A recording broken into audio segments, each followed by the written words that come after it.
Welcome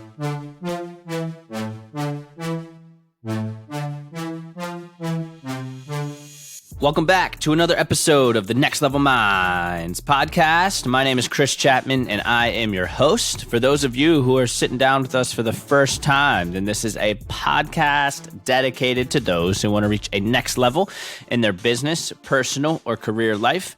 Every other week, I'm blessed to sit down with a fully qualified guest, entrepreneur, content creator, or mover and shaker in their industry, and really walk through their story of how they've gotten from point A to point B and overcame various adversities along the way. Now, before we dive into today's episode with today's guest, I just wanted to reiterate my main goal, which is really to impact over 1 million people by helping them reach a next level in their business, personal, or career life. So if you have not done this already, please take the time to subscribe to Next Level Minds on Apple Podcast. And if you're really feeling special, leave a review. Let me know what you think, how I can improve, maybe any guest suggestions. Would love just to hear some feedback there on the reviews.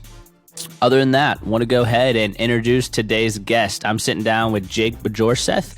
He is the founder of Trndsttrs, which is a Gen Z agency helping brands understand and reach the Gen Z generation. Jake is only 21 years old, but with his company, he's been able to work with some Fortune 500 brands like McDonald's, North Face, UnitedHealthCare, and much more. He's got a very interesting and risk-taking story of really dropping out of college to start his organization. So on this episode, really going to touch on what it really means to market to the Gen Z agency. And then we're also going to go through some risk and everything that he took earlier in his entrepreneurial career. So I'm super pumped to sit down with Jake. He's got some amazing content on Instagram, LinkedIn, and a TikTok as well. So be sure to check him out there. Other than that, though, as we like to say here at Next Level Minds, your mindset is your greatest weapon for the battle of success.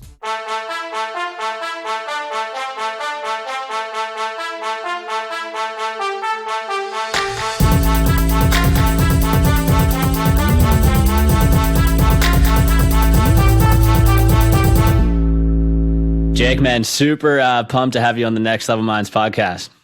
Yeah, thanks so much for having me on. I know it's been a minute since we last spoke, so thrilled to reconnect.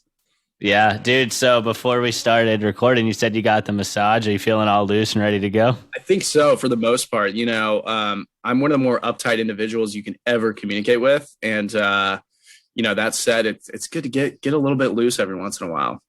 Yeah. Man, stretching will definitely do that for you, by the way. Yeah, no, I need to be stretching more. There's a lot of like maintenance things that I don't do. It's kind of like, you know, if my body and mind are like a car, I'm always throwing new nitrous, other, you know, auto parts on it to make it faster and perform more efficiently. But I'm never like putting more air in the tires or like cleaning it, you know, it's just forget about that. Oh yeah. That's not fun to do that stuff, you know? No, let someone else do that. Yeah, man, I've been doing like 5-minute stretching before bed, and that's honestly just been a game changer throughout the week. Yeah. That's one of the things in my routine that I should be doing that I skip every single time. So I need to start prioritizing that a little bit. Yeah. All right. So fun question for you. I know you're in Kansas. I mean, when you're not obviously grinding and stuff, what's kind of the fun day thing to do? I've actually never been out to the Midwest or anything. So. Oh my gosh. Okay. So the Midwest, I think the Midwest is best known for its party schools. The University of Wisconsin, like you got some good party schools in the Midwest. Frankly, the reason being, it's because like, hey, what the hell else are we going to do? Yeah. Nothing to do. We might as well drink. So, but for me, you know, over the past 3 years, you know, I've lived downtown. I grew up and I'm currently located in Leawood, Kansas, the parents' house for the next week. It's been awesome getting back here. And people are always like, oh, Kansas, you know, it's like a farmland, right? And, you know, the city, not at all. Ironically enough, though, like I am in a suburban neighborhood and there is like a farm like literally right there. So it's very much some of that. But no, I mean, I think it's activities that anyone else would do. What I like to do in my free time, I'm actually oddly enough like more introverted than people might guess. I like hanging out. I like reading a book. I like going to doing crazy workouts on the weekends. That's one of the things that I always pride myself on. Like, okay, let me go run 10 miles with a weight vest and see if I can do it. So for me, for the most part, there, and with COVID was a good excuse not to go out. But frankly, like I've gone out less over the past 3 years than I did probably my first month in college 4 years ago. So yeah, I mean, I would say for me, not a whole lot of social activity, just grinding and having fun with what I'm doing, which I think is more important, arguably, than this so-called balance word that we like to say. I think the reality is, like, if you can have fun with what you do, then find a way to do that.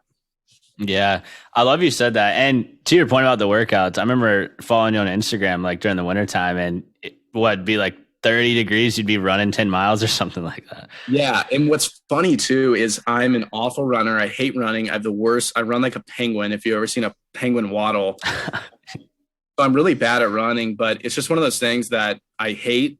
And so therefore it's kind of good for me.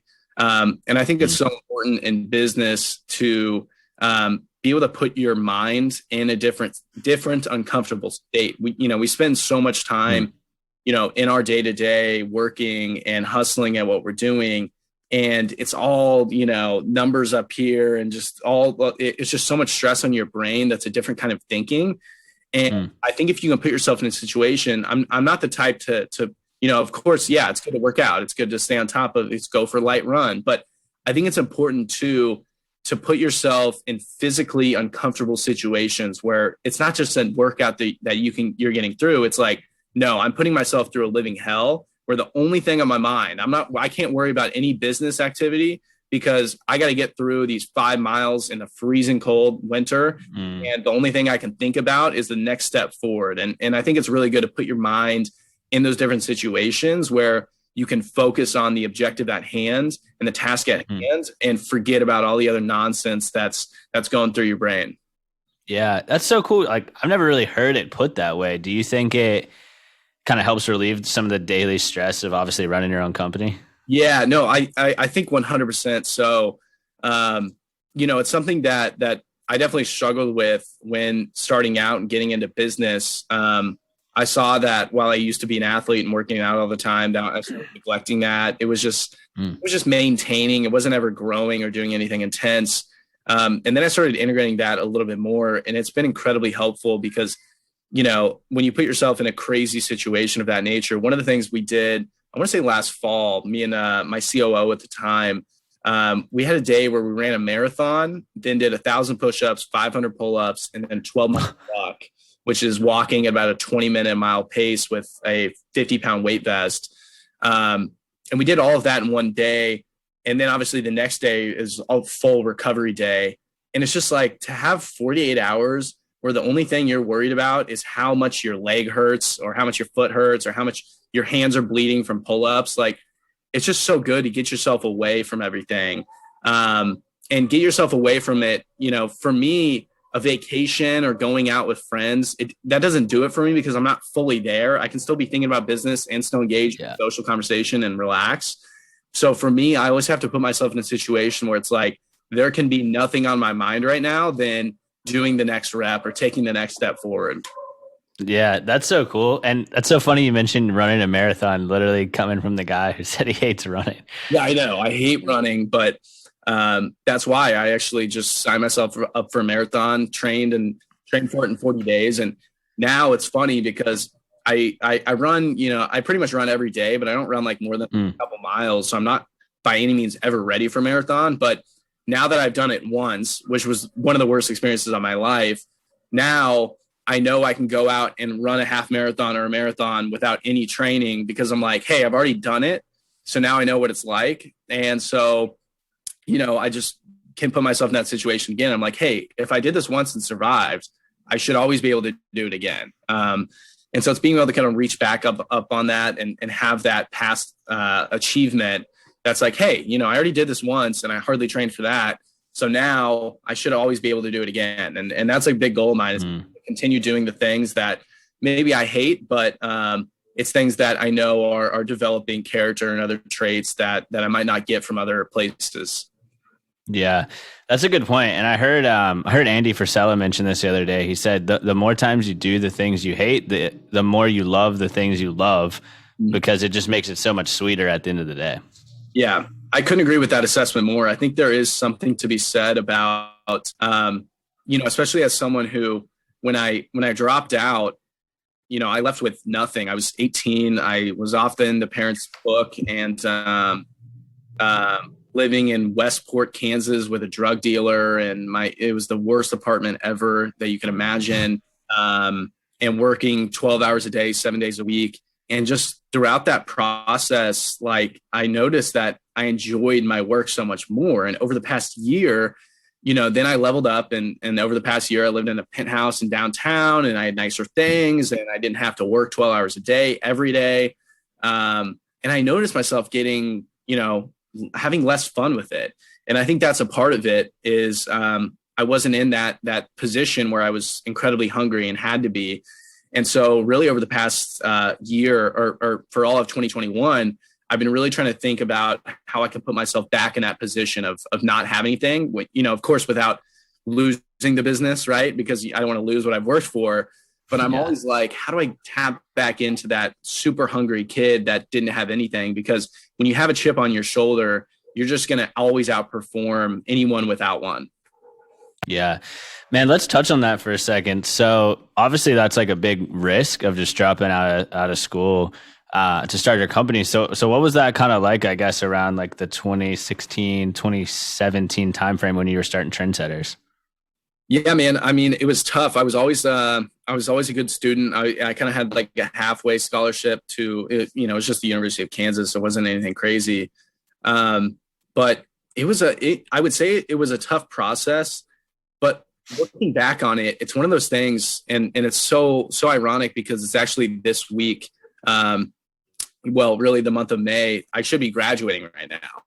And now I'm having conversations with my old college buddies that are graduating and what's going on in their world. And being able to look back on that, I'm not only just incredibly grateful for the decision I made, but also I don't regret anything. And I think there's a lot of people that maybe are on that fringe or having that conversation with themselves, whether it's about dropping out or maybe it's about even going to school.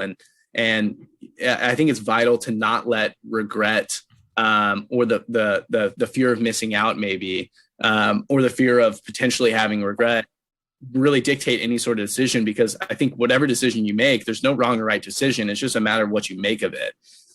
So for me, was it the right decision to drop out?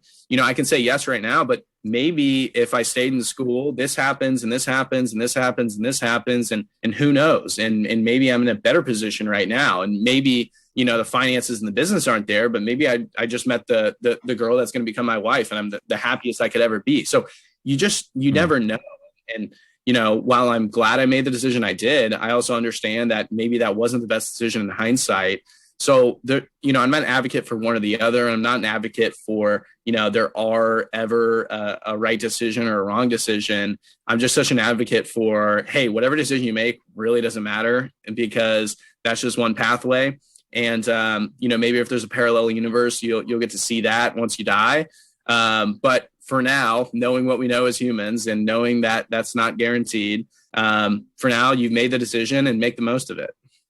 Yeah, that's so cool. I've never really heard a risk decision like that put like that. I've never heard of it as like, there's no right or wrong. It's just what you make of each situation. I really like that you mentioned that. Yeah, no, I think that's vital because when it comes to making a decision of that nature, I think so many rate or maybe weight a lot of big decisions in their life based on risk and reward and pros and cons maybe. And while that's okay, what you really need to be making that decision based on is how well you know yourself. And if you know that yourself, for me at least, like dropping out, what was going on in my head is, I heard the risk. Okay, the risk is the business goes under, I have to go back to school and bada boom, bada bang. And the way I played it out in my head, I was like, wait a second. The risk is better than what I'm doing currently. Like I'll just get an extra year. I'll get to stay in college for another year. And now I'll have a year of business under my belt and I'll be able to talk about it and it'll be really cool. And what's so bad about that? Like, I see that as a win-win. Like, okay, I lost a year of time. I graduate when I'm 23 and not 22. Oh my gosh, it's the end of the world, right? No. So I think if you really know yourself, then any decision you make, no matter how risky or the potential reward for it, really doesn't matter. Because if you know that whatever position you're in, you're going to be happy and you're going to find your way, then I don't think you can ever make a wrong decision necessarily. Yeah. And I think that same situation can apply for a little bit later in life when you graduated or just dropped out and have a job and you're like wondering if you should jump to the startup that you're working on. It's like, you can always try it for a year and then get another job down the road. Oh, 100%. I think there's so many people right now, and it's important. God, this is one of my favorite things. Don't be a flat squirrel. What that means is, you ever drive down, maybe this is just a Kansas thing. You're driving down the and you see the squirrel in the middle of the road. The ones that end up flat and dead are the ones that don't make a decision. It's so much more important to get rid of worry. Just rip the Band-Aid off, go left or go right. It doesn't matter at the end of the day, and make that decision. So I think for anyone in that moment of consideration, it's much better to just say, hey, here's my final decision. And it's not to say that, okay, definitely leave your job and go start the company, or definitely stay with your job and forget about the company you want to start. But it's maybe the decision is, okay, I'm going to agree to myself that in 6 months, in exactly 6 months, on this day, on this calendar day, I'm going to pre-draft the email to my boss right now. I'm going to pre-send it. It's scheduled out for that morning. I'm going to quit and I'm going to go with my company. But then and then you can plan your life around that. But for the individuals that wait for the right time for things, what they need to learn is that there's never a right time for anything. And if 2020 has taught us anything, it's indefinitely that. So if you're waiting for the right time to do something, then that time's never going to come. It's much better to just, granted, flip a coin, make a decision. It doesn't matter because you're going to make the most of it regardless of whatever decision you make. Yeah, that's so true. There's never really the right time. And if you wait for the right time, you're going to honestly miss out. Oh, 100%. Yeah. And every second you spend waiting or worrying, that's one of the biggest pieces of advice I push to my team of 20-year-olds who are often in that same kind of headspace, always wondering and worrying about things that they frankly don't need to be, is I'm like, if you spend so little as a minute worrying about something or thinking about or pondering, that's a minute that you could have come up with some great idea for one or the other that would have propelled you to that next level. And that's not guaranteed. All the time you spend worrying about decisions is time that could be spent improving those decisions. And I think it's much more important for people to just get rid of worry entirely. Worry, we need to just get rid of the word. Like all the worry and stress that people let build up and fester in their mind is frankly a waste of time, energy, and effort for them.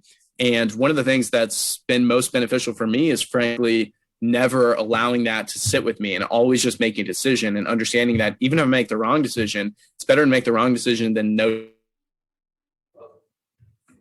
Yeah, I totally agree. So how did you, I guess, like dropping out along those lines, how did you deal with, I guess, like the worry and the doubt? Because I'm sure there's a little bit that came with it. Yeah, I mean, I would say there was some, but I actually had, I had a conversation with a buddy, Timmy, with the Dreamer team. He's on the Charlie Rocket tour. And, we were talking about this, but if I'm going to be totally honest, like there wasn't ever a worry. There wasn't ever a doubt. It was 100% confidence. And the reason that it was 100% confidence, that's certainly like a trait of mine that I've always been blessed with. But the reason there was always 100% confidence and zero doubt is because I was cognizant of the fact that if I didn't have 100% confidence, then it wouldn't work out. It was only having that 100% confidence that would allow for a potential, that doesn't guarantee you're going to win, but it gives you the best chance. And so for me, I would always squash any doubt or worry. And I think that's my best advice for those that do make the leap into something that's a little bit more high risk, is to never allow yourself to spend any time with worry or doubt. It's best to frankly just ignore that, cut that out entirely, because all of that doubt and worry, they don't actually help you. It's like, if there's a grizzly bear that walks up right now, I could worry about it. It's not going to protect me from the situation. I'm screwed no matter what, and that millisecond I spent worrying about it is a millisecond I could be running away and get maybe 5 seconds extra on my life, or who knows, maybe I'm able to run away from it. But you get the point. All that time spent on doubt and worry is frankly a waste of time. And I think you need to have 100% confidence with whatever it is, that leap of faith that you're going into. Yeah, for sure. And I guess so, like you touched on the doubt and the worry. Did you have any, I guess, like peer pressure, if you will, from friends of yours in college? It's like, Jake, what are you doing? Like, you should stay. And if so, like, how did you deal with that? Yes, lots of peer pressure from friends, family, network, you name it. This was what I applied, and it's not great. Frankly, this is just not great advice, but it's worked well for me. And I haven't heard anyone else talk about this actually. So I love sharing it. What I started doing is I said, I'm only going to take advice from individuals who I would 100% right now, without a doubt, no different than a trade happening in the NFL. I would agree to that deal that I would trade my position in life with theirs right away based on their age. So, it could have been, I would get advice from maybe a CEO of a company has 500 people, but they're 55. And what I said in my head is, wait a second, I want to do something bigger than that. So I'm not going to, I'm sure that advice is great, but I'm not going to listen to that advice. And so there's really only been 1 to 3 individuals I've ever had in my network that I 100%, no matter what, will listen to their advice, because, one of the guys is worth $500 million and he's in his late 50s. Like, yeah, I'll listen to you. And yeah, others doing this and so on down the line. So that's one of the principles that I really implemented when I was starting out, and it's really served me well. And it's difficult, but that's really the best way to do things. People spend so much time taking advice from people whose opinions, frankly, just don't matter. And what they don't realize is that your family, your friends, and your network are all, it's not even their fault, but they all have a subconscious bias to want to keep you in the spot you're in, because they need you to be that friend. They need you to be that son or daughter. They need you to be that coworker. And so, while it's not conscious and it's not with any bad intentions, they are going to have a subconscious bias to keep you in the position that you're in, because that is what's serving them utility in the world. And that's what their subconscious brain is going to make them decide and aim towards. So I think it's really beneficial. Maybe that's an applicable principle. Maybe it's not, but I would recommend only taking advice from people who you would 100%, without a doubt, trade your position in life with right away. I love that you mentioned that, because I'm sure, obviously with your industry, it's honestly like an information overload with content out there.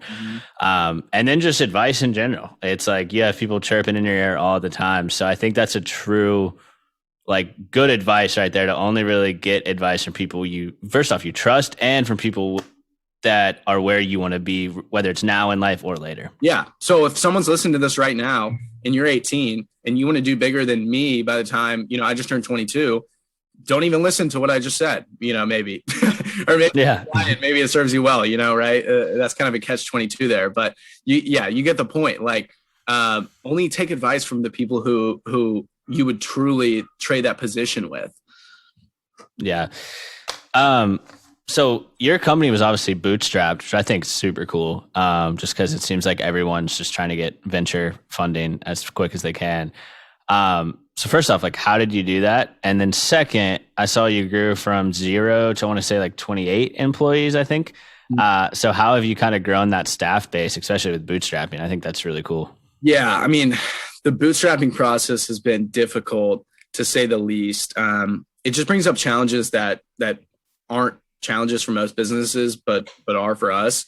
But the reason I did prefer the bootstrap route was it requires you to accomplish some things. Number one, you have to drive a profit or you're screwed, which I think far too many businesses are focused on top line revenue instead of profitability. The other thing too is you have to apply your learnings, because the application of your learnings is what's going to help you produce greater profitability and greater top line revenue. And therefore, without that, you're also going to be screwed. So it's just one of those things where I think it is the best route, especially I think for younger individuals who, if I were to go out and raise money, which I've been tempted to, and I've gotten even advice to, and I know for a fact right now, even looking at our numbers, like I could go out and raise 7 figures tomorrow, but what does that really do for me? We have extra cash flow. I can afford nicer things, but I already mentioned earlier in the podcast, when I get nicer things, it makes me work less hard. So why would I put myself in a position where I don't have to work as hard as I do? I mean, still, it's to the point this day, this is the company card right here. It is I can't show it, but it is literally a debit card. For those wondering, we still to this day operate off of debit. I know I'm missing so many points and stuff, and my business partners really hated me for it. And we are moving towards an actual credit card, but I mean, we've operated off of like money in, money out, cash flow. And I think that's been the best process for us because you're so connected to the pulse of the company at all times. And there's never a facade, or there's never anything that can hide because it's right there in the numbers. Yeah. And I think you have much more ownership too, because you're like, damn, if we want to eat, if you will, then we got to keep putting in some grinding right here. Exactly. You know, it's one of those things where it's then your incentive isn't just to, hey, let me scale this company to $100 million so I can sell it and make a shitload of money, because that's not really a great incentive. It's, hey, do I want to eat tomorrow? Okay, sick. Let's go out and do this thing. Yeah. Early on, you know, that's exactly what it was. And even to this day, like, we operate with very slim profit margins across the board. I'm a very high risk CEO. I take very risky decisions financially. I don't like to sit on cash. And so even to this day, it's one of those things where we do operate goddamn near close to zero. But that's the way to do it. And that's to your point on how we've grown from 0 to 28, that's exactly how we've been connected to the pulse of the company. We know that for each hire we make, it needs to net, X in terms of revenue and profit at the end of the day. And the reason we've been able to grow so fast from 0 to 28 is because that money hasn't been kicked back to me or other owners of the company or executives. It's gone straight back into the business to hire more people and serve a greater mission. So I think it's exactly that. It's ironic, but what's fueled our growth the most has been the fact that we did bootstrap things, which means we got off the ground a little bit slower, but now it means we can accelerate with a little more speed. Yeah. It's kind of like that one step back in order to have 3 steps forward type of thing. Exactly. How do you keep up the culture, I guess, with like a growing team like that, especially at a young age, young founder and everything? Yeah. I mean, it's difficult. Here's what I'll say though. And I'm no expert on HR culture. But the reality is when you bring great people, onto the team, that's one of the biggest drivers. I would say the other is you have to be willing to get rid of those that don't support the culture, even if they are incredibly talented. Or even if you personally really enjoy what they do for the company, or even if they serve a great utility for the company, but, maybe they're not a perfect fit for the culture. So, I've had to make some very difficult hires where it's like, gosh, I really like this person and they're doing a great job, but they're not a great fit for the culture. But that's the number one indicator for me. And there's even individuals in the company that maybe they weren't great at their job, but they were a great fit for culture. And I always just said, hey, we'll figure out the job part. That's the easy part. But I vibe with you, the company vibes with you, and therefore you're gonna stick around, and we're gonna make it work. So, granted, for us, we employ mainly Gen Z, so building culture is a little bit easier. But I would say, if anything, my advice would be having a bottom-up culture is really vital. It's really important that culture is not something pushed by executives. I mean, even now, I push very little of our actual company culture. It's all done by everyone else. And that's how we do things. And it makes my life honestly a lot easier because I don't have to micromanage or try to push or force something onto people. It just happens naturally. Yeah. I liked your point there about, you can always teach someone how to do a job, but teaching the proper culture to someone, if they're not a fit, is probably a very strenuous process. Yeah, exactly. It's like how personalities and characteristics mesh is that's for psychologists to figure out, not business people. But yeah, someone how to edit videos, it's frankly doable. That's about an hour on YouTube and you'll be fine. Yeah, I totally agree. So I want to touch on a LinkedIn post and Instagram post you made. I thought it was really cool. Like, I've watched it probably 5 times about just wearing a hoodie and a backwards hat on client meetings. Yeah. I thought it was super cool because I've never really thought about it that way. So I'd love if you could touch on that. I don't want to spoil anything. Yeah. I want to start with Chris. This is the first video with my hair in 3 months. So this is a very special interview. I shaved my head 3 months ago. I've been backwards hat ever since, and I'm still a backwards hat guy, but I just didn't have one sitting around. I'm honored. But yeah, I mean, to the post that you're alluding to, it's actually a strategy where I want to get to a yes, no really quickly. And I want people to understand that when I say we're a Gen Z agency, it's a Gen Z agency, like very literally. We're still professional, but we're not going to do a lot of the things that your corporate companies are going to do. Like that's just how we're going to operate because we're going to lean into what we're best. And that's why you're going to want to work with us. So I want people to know from the second we come face to face, in person or digitally, that this is who we are. And so our team, we show up in hoodies, we show up backwards hats, we show up with crazy hair, like it doesn't matter. But frankly, it's one of those things where, yeah, it's comfortable, but it's really a strategy, which is, hey, if me wearing a backwards hat on this meeting right now is a trigger for you and you don't like it, then this engagement is not going to work. And I'm glad that we got that out of the way now. Yeah. And I think that proves to the client, like, dang, they must be doing really well if they could just honestly turn away a potential deal like this. That's really cool. Yeah, exactly. And I think that goes to point to the larger confidence picture, which I think confidence is something that you don't just see or hear, but you can sense it and you can almost smell it. And, when you show up with that level of confidence, I think it says more about you than anything else you can actually even say.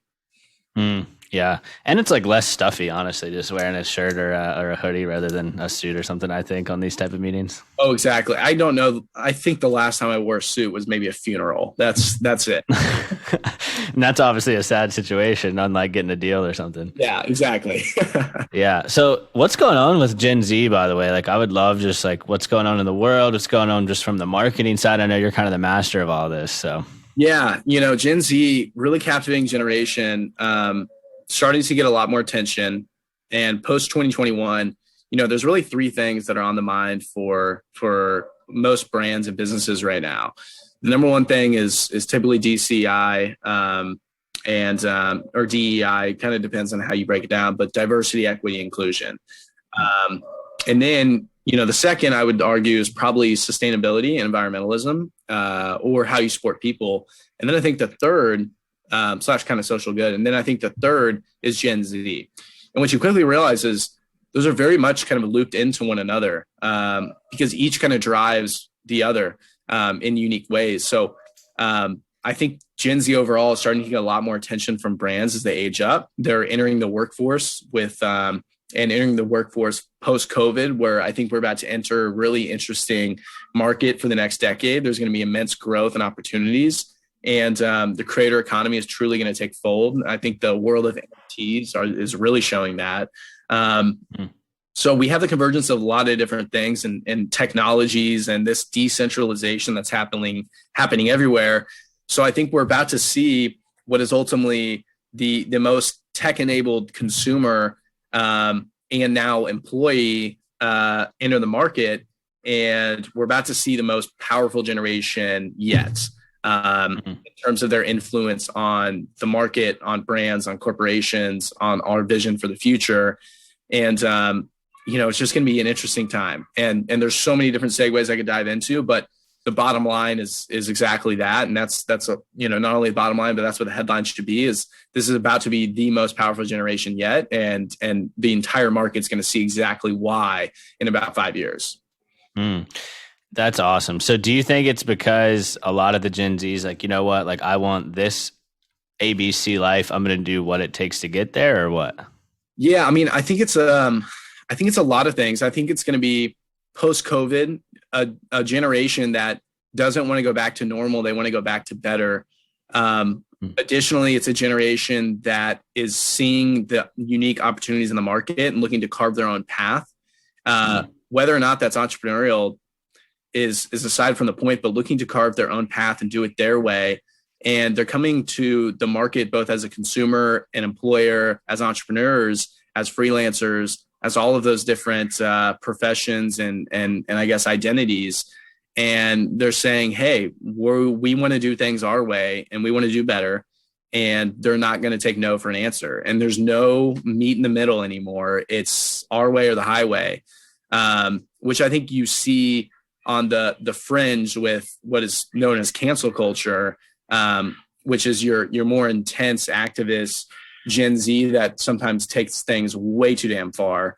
But the positive parts happen right in that middle. And that's where the true consumer actually lies.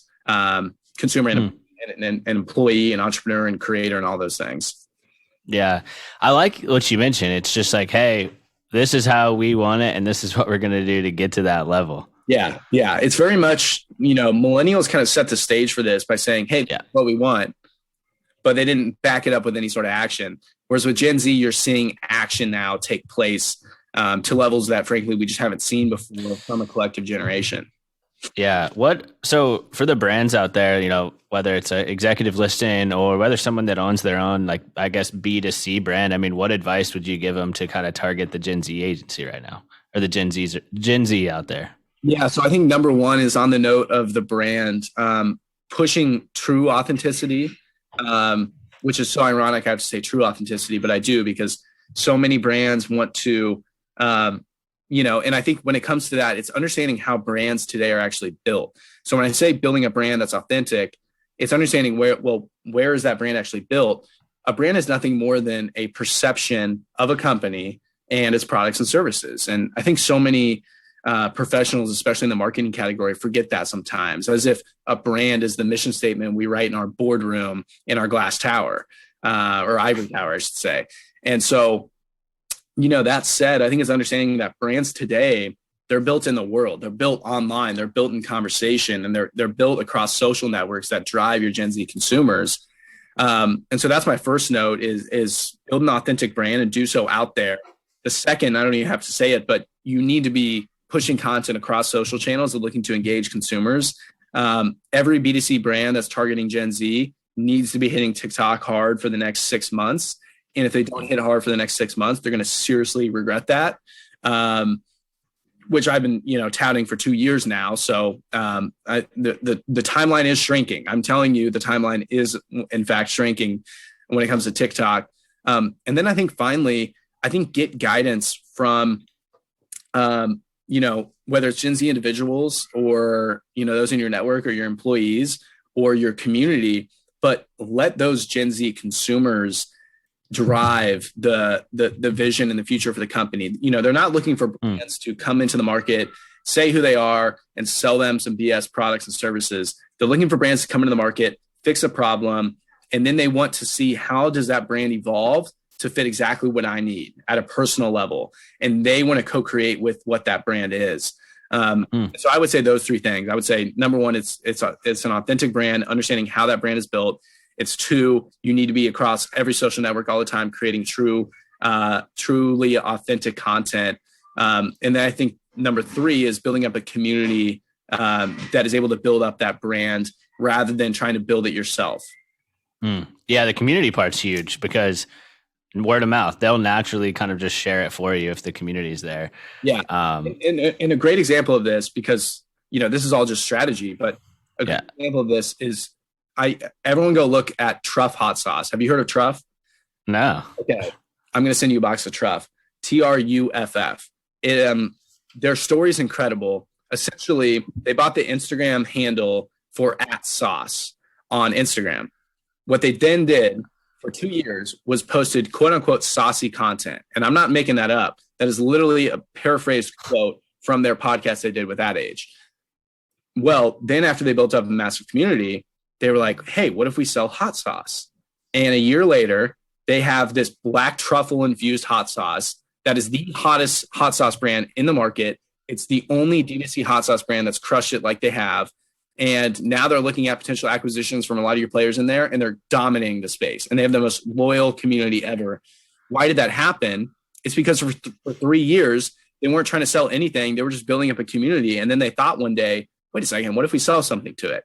And what brands need to understand, and business owners listening, is that their competition for the next decade is not the other businesses or brands that currently exist.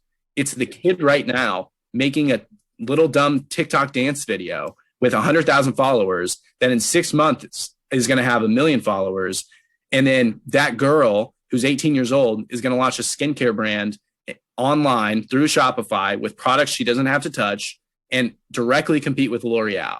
And is she going to steal significant market share from L'Oreal? No chance. But when you multiply that by 1,000 other girls, all of a sudden there's a very interesting conversation to have. And that's going to take place across a variety of markets. And as the barriers to entry dissolve, we're going to see this everywhere. We saw it most recently in the fast food space, where overnight, Mr. Beast, who has a combined double the following of McDonald's, Wendy's, and Twitter and Burger King across all your main social channels, was able to directly launch a cloud kitchen enabled platform and compete directly with those brands. And if that doesn't scare the hell out of you, I don't know what will. Because that's what brands need to realize, is that's who their competition is. And the sooner that you can transform your brand to become an influencer and a thought leader, the sooner you can do that, the better you position yourself for the next decade. Yeah, man, that was some super powerful advice. I love all of that. Like, go back and rewind, everyone listen, and just listen to that again. That was awesome. Thank you for sharing that. Yeah, of course. That is my manifesto for the next decade, and we'll see how it plays out.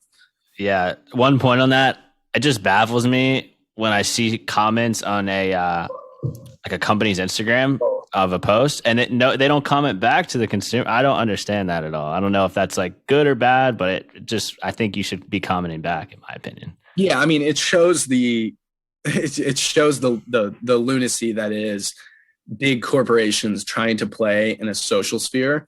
And that's why we always push our brands to act like influencers and personalities. This whole personified branding thing has become so hot over the past few years. It needs to take another step up, and brands need to act like true personalities and influencers and react accordingly in the marketing realm to that. And we've seen brands do it well, and we've seen the majority of brands not be able to figure it out. But that's step one of a million different steps that need to be taken to do so. But it's so ironic because the best marketing strategy for a lot of these brands would be to get rid of about 95% of their marketing strategy. Too much strategy that's in decks and in boardroom conversations, and not enough strategy that's living out in the real world. Yeah, going back to the ivory tower example you mentioned earlier. Exactly. We're going to waste all this time talking to each other and spend zero time talking to our consumers that, oh, by the way, before 10 years ago, to talk to them would have been the biggest hassle in the world. Instead, we can log into Twitter and see everyone that's mentioned us for the past, 48 hours, 72 hours, you name it. We can do advanced search keywords to see exactly what they're saying, what they're talking about, and pull exactly what that is and know exactly what to do. But instead, no, we're going to ponder and think about it and try to come up with an answer for them, when in reality, the market's literally telling us the answer. Yeah, taking 6 months to figure out the answer. Someone's already figured out the answer while you're trying to figure it out. So, yeah, but again, great advice. Last question for you. I always end on this one. So, what would just be your one word to really just to describe the success you've had, I guess, in the last 3 to 4 years, ever since Trndsttrs has really taken off? Yeah, I mean, that's tough. I would say lucky, which is weird, but it's true. I mean, so many things have had to gone right, have had to go perfectly right for us to be where we are. And granted, I think there's things that could have gone better in the short term that then we maybe would have messed up later. So I just think like the way things have played out, it's just luck. And luck is derived from just being in the right opportunity, right place at the right time to be ready for that opportunity. And that's all we've done. Yeah. I love that. No one's ever used that word. I think it's like super unique. I'm glad you used that. Where can people connect with you, by the way? Like, highlight what you got going on in the next few weeks, and then definitely like give everyone out there where's the best place to connect with you on different socials. Yeah. So pretty much everywhere, Trndsttrs without vowels. So TRNDSTTRS. Any social channel that myself, Jake Bjorseth, that's simply my handle pretty much everywhere. So find me on LinkedIn, Twitter, Instagram, TikTok, you name it. And definitely stay tuned with what we got going on with Trndsttrs. because there's a lot of magic happening there. And by the time this podcast is aired, there's going to be a lot already moving. Yeah. And plug on that, guys. I already know it's going to be awesome. So just backing up what Jake was saying, definitely be on the lookout for this. Chris knows what's actually happening. Yeah, I know. Pay me $1,000. I'll tell you guys the secret out there to the listeners. There we go. Once I get a little bit of commission, we're good. Oh, for sure. Nice, Jake. Well, hey, man, this was an absolute blast. Thank you so much for being on the show.